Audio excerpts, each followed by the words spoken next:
Buin chu Anthur kan bai don ani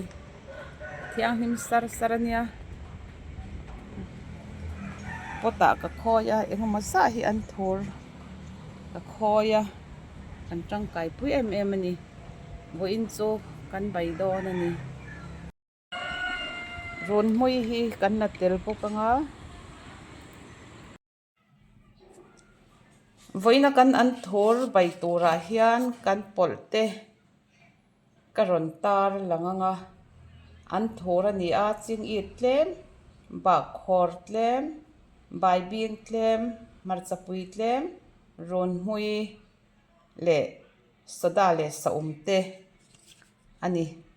soda le saum khan kan baya chuan fish sauce angchi atui chi kha kan tel bok ani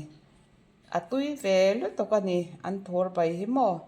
chome hi angai hlira siam chu alo ni na om ve thina chu ka Anthur khoi pota ka khoi ka bai don ani ka bai tui tur chu lo so ta bor ra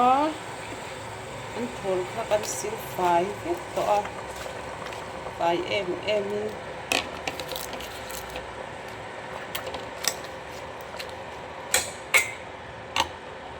cho mẹ hi hẳn thì coi quan về đi lắm hò cho chung mình sa bù khá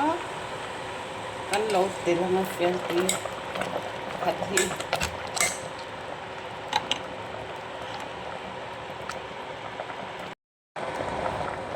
chỉ cái lâu thì là nó ta cái lâu xa thì nó mà chặt quý cái dây phi lá cái lâu xa cơ mà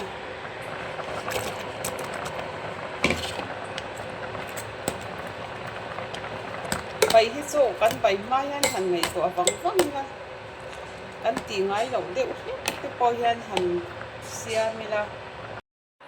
rồi mới bút ta có khói bốc hi căn lâu tel lẹ nga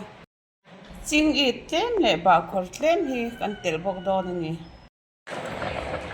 chinh ít té bà khói té rồi mới té căn lâu sọc lẹ nga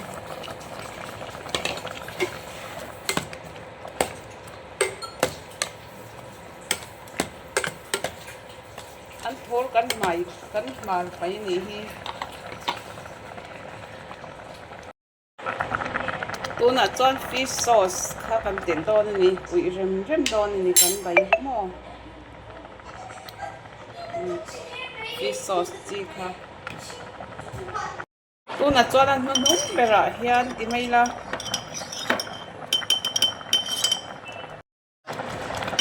tuna chuan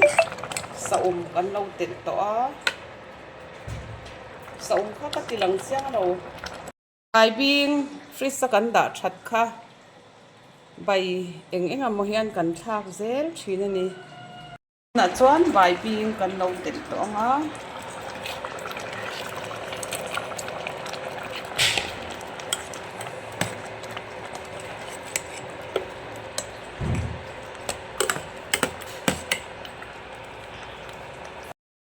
voin tai chu hei Anthur tui takin kan baya kan thak polte kha karon soi zel kha atui khop mai hei bai bin te po ka thaka tui takani ka channel te min lo en sakin video ka siam ang te min lo por pui tu te zong chonga lom tho ka soya subscribe te like te share te all bell te min lo petrin hi kaloma min ti forin min ti lim em ani